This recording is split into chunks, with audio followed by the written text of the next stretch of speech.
నేనే అరెస్ట్ చేయలేదు, పేరు నాని కూడా అరెస్ట్ చేయలేదు. ముందు బెయిల్ తెచ్చుకుని పేరు నాని మాట్లాడతానే జోగి రమేష్ అరెస్ట్ చేశారు కదా. అదే జోగి రమేష్ బయటకు వచ్చింది మొన్న కదా, రాగానే వచ్చి మాట్లాడాడు, వచ్చి 2-3 రోజుల పాటు మాట్లాడుతూనే ఉన్నాడు. అతను ఎక్కడ తగ్గట్లేదు, ఆగిపోలే. ఇంట్లో కూర్చుండిపోయింది శాంతం వంశీ ఒకటే. కొడాలి నానినేమో అనారోగ్యం పాయింట్ మీద రావట్లేదు. వాళ్ళిద్దరు తప్పి మిగతా వాళ్ళందరూ యాక్టివ్ గానే ఉన్నారు. లిక్కర్ కేసు వ్యవహారం ఒక రకంగా వీక్ చేసింది అనుకోవచ్చా వైసీపీని ఈ ప్రభుత్వం వచ్చిన తర్వాత?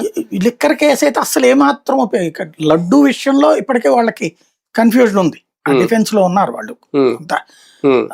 కానీ లిక్కర్ కేసులో అట్లా లేదు.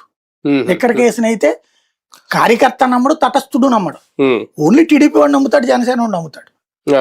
నేనైతే చెప్తున్నాను కదా, దాంట్లో వాళ్ళ నుంచి వచ్చి ఉండొచ్చు డిస్టిలరీస్ ని, బట్ అది ప్రూవ్ చేసే కేసు కాదు ఇది.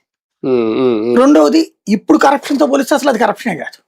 అవును, ఎందుకంటే ఆధారాల కోసం సీరియస్ గా ట్రై చేస్తుంది సిట్ గానీ ఇప్పుడు ఈడీ కానీ ఏం లేదు.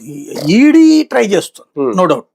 ఈడీ మనీకి సంబంధించిన ఏమైనా పట్టుకోవడం, అంటే మనీ లాండరింగ్ జరిగింది అని అంటే కనుక ఈడీకి సంబంధించి ఆధారాలు దొరికితే ఈ కేసులు ఇంకా ఉచ్చు బిగుసుకుంటదా? ఈడీ ద్వారా అయితే ఉచ్చు బిగుసుకుంటది, వీళ్ళ ద్వారా అయితే కనుక ఈ కేసు నిలబెడతాం.